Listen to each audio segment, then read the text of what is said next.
2023 সালে জাতীয় সংসদ নির্বাচনের আগে হলফনামায় ঋণগ্রস্ত দেখালেও মন্ত্রী থাকাকালে হাসান মাহমুদ কামিয়েছেন কয়েক হাজার কোটি টাকা। রাজধানীর পিঙ্ক সিটিতে 3টি বাড়ি আছে তার। এফডিসির পাশে কিনেন শত কোটি টাকা মূল্যের বিশাল বাণিজ্যিক প্লট।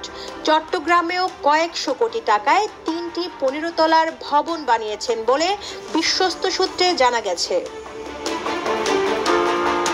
শুধু দেশেই সম্পদ গড়েননি, বিপুল সম্পদ পাচার করেছেন বিদেশেও।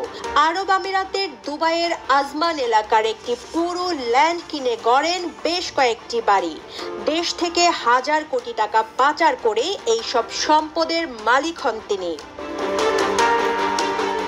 বন ও পরিবেশ মন্ত্রী থাকাকালে নিয়োগ, বদলি ও বন উজাড় করে হাতিয়েছেন কয়েকশো কোটি টাকা। তথ্যমন্ত্রীর দায়িত্ব পেয়ে বিটিভির ঠিকাদার সহ বিভিন্ন কাজ থেকে হাতিয়ে নেন শত শত কোটি টাকা। বিনিয়োগ করেছিলেন একটি জাতীয় দৈনিকেও। তথ্যমন্ত্রী থেকে পররাষ্ট্রমন্ত্রী হওয়ার পর ফুলে ফেঁপে ওঠে তার ছত্রছায়ায় থাকা প্রতিষ্ঠানগুলো।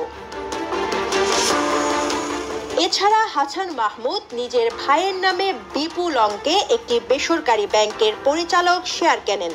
সংখ্যালঘু সম্প্রদায়ের সম্পত্তি দখলেও সিদ্ধহস্ত হাসান মাহমুদ। তিনি ও তার পরিবারের লোকজন মিলে চট্টগ্রামের রাঙ্গুনিয়ায় হিন্দু ও বৌদ্ধদের কয়েক একর সম্পত্তি দখল করে নেন। হাসান মাহমুদ মন্ত্রিত্ব পেয়ে নানা বিতর্কিত মন্তব্যের জন্য দেশজুড়ে সমালোচিত হন। সম্পদ পাচার ও নানা বিতর্কের জন্ম দেওয়া মন্ত্রী বন, পরিবেশ ও তথ্য মন্ত্রণালয়ে টানা 15 বছর দায়িত্ব পালন করেন।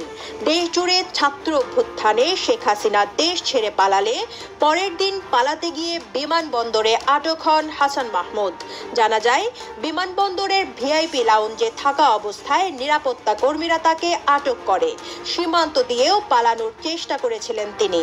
সোমবার রাত 8:30টার দিকে ডক্টর হাসান মাহমুদকে হস্তান্তর করা হয় সেনাবাহিনীর কাছে।